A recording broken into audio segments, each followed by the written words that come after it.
What is up, everybody? We are back answering another question from our big list of questions, and this one is quite a complicated one. It's when should I upgrade to a smaller board? So when should I change boards down from what I'm using?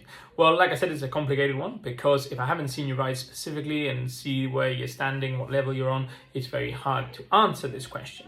But the main thing is that it has to do with the exact level you're on at that moment. So there's not a timeline as well. I've been out 10 hours, I've been out whatever.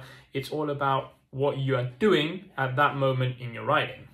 The best way to understand this is to understand the reason for changing down. So a smaller board will be faster, lighter, more maneuverable, but it is harder to get on and to start.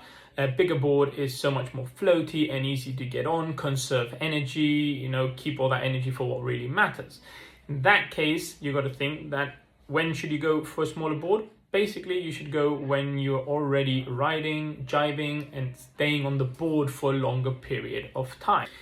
If you're still crashing a lot, if you're still finding yourself in the water a lot and spending a lot of time getting back on the board, starting, getting on foil, etc., then probably it's better not to change down yet. So you wait until you are flying more continuously, you're spending a lot more time on foil, and that means you don't have to spend too much time getting on your board and starting and wasting all that energy.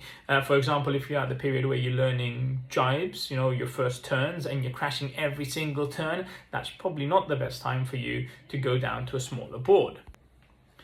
Once you have your turns sort of locked in, you don't have to be perfect with them. Once you have your turns sort of locked in and you find that you're flying a lot more, then you can go ahead and go to a smaller board. You can even go to quite a bit of a smaller board because the only hard part about that is going to be getting on the board and starting. But if once you start, you spend most of your time on foil, you can get some turns and give yourself time to get used to that smaller board without wasting all your energy for that session into getting on the board, then it will be much easier for you.